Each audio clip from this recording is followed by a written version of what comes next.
We begin tonight with the bravery and the raw emotion on full display late today at the White House as families, parents who lost children in the deadly school shooting sat just a few feet away from President Trump, pleading for something to be done.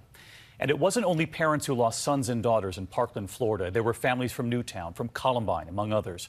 Students who lost friends, one of them saying he could not believe it's just been a week, saying time is frozen along with the pain.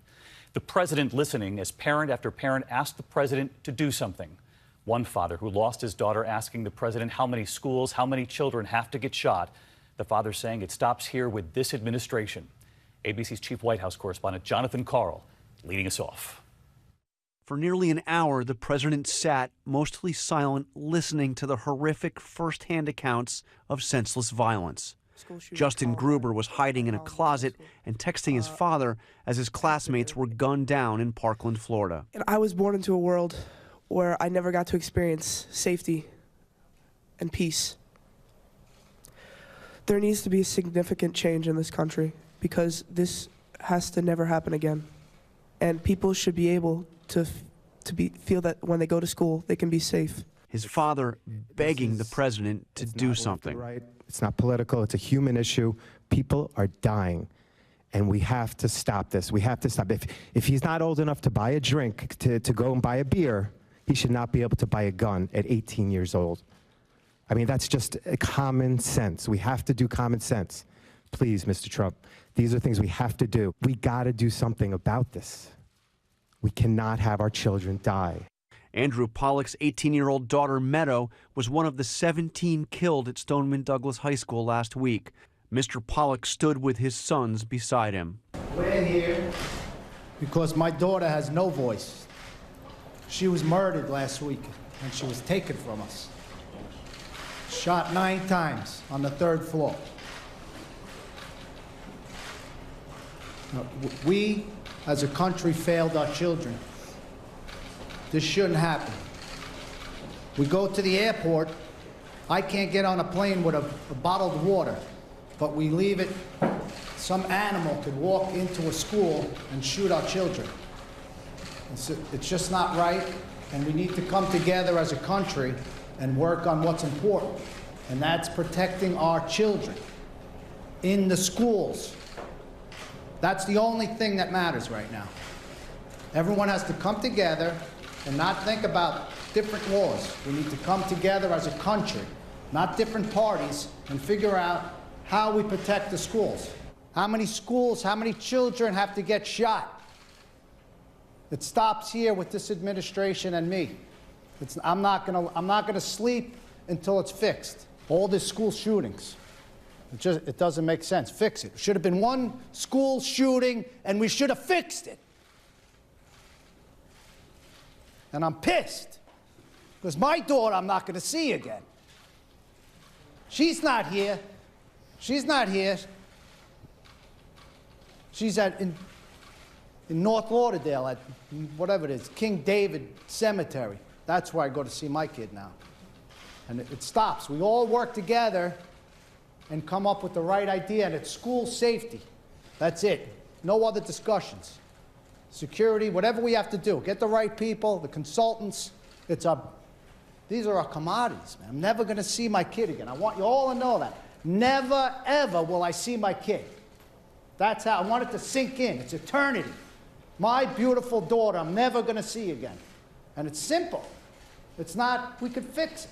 Samuel Zeif was texting with his brother a floor above as the gunman murdered one of their classmates. I turned 18 the day after.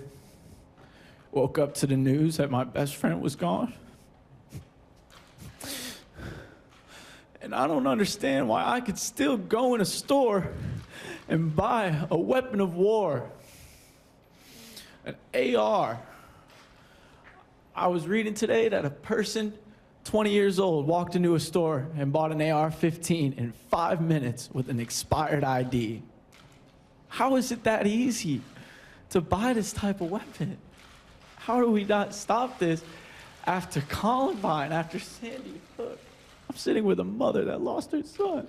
Then the president heard from Nicole Hockley, whose 6-year-old son Dylan was among the 20 children murdered in Sandy Hook. This is not difficult. These deaths are preventable. And I implore you, consider your own children. You don't want to be me. No parent does. And you have the ability to make a difference and save lives today. Please don't waste this. After the stories were told, the president asked for ideas to stop the violence in schools. And one possible solution, which may not be very popular, would be to have people in the school, teachers, administrators, who have volunteered to have a firearm safely locked in the classroom, who are given training throughout the year. It was an idea the president seemed to like. He brought up assistant coach Aaron Feiss, who died shielding his students from gunfire last week. If the coach had a firearm in his locker when he ran at this guy, that coach was very brave. Saved a lot of lives, I suspect. But if he had a firearm, he wouldn't have had to run. He would have shot, and that would have been the end of it. The president asked for a show of hands. So, does anybody like that idea here? Does anybody like it? Right? Yes? For Meadow, your beautiful Meadow. We talked about that. And do people feel strongly against it? Anybody? Anybody? Strongly against it? All right. I mean, look, we can understand both sides of it. And certainly it's controversial. But we'll study that along with many other ideas. But the father of one of the Sandy Hook victims stood up, saying his wife is a teacher, and this is just too much pressure.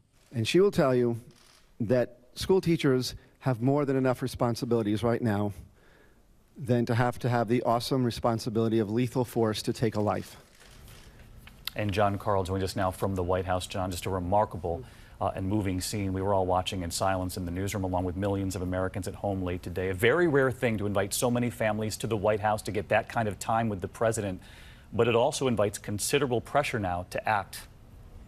An incredibly powerful scene, David. Although the president was silent for most of it, he did talk about potential actions on guns. He vowed to improve the background check system. And then he said that he is, quote, looking very strongly at raising the age of purchase. As you know, right now, you just need to be 18 to buy an AR-15 assault weapon.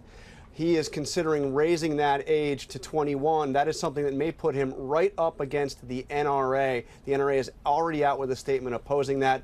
But as the president said on that question of pressure, David, the world is watching.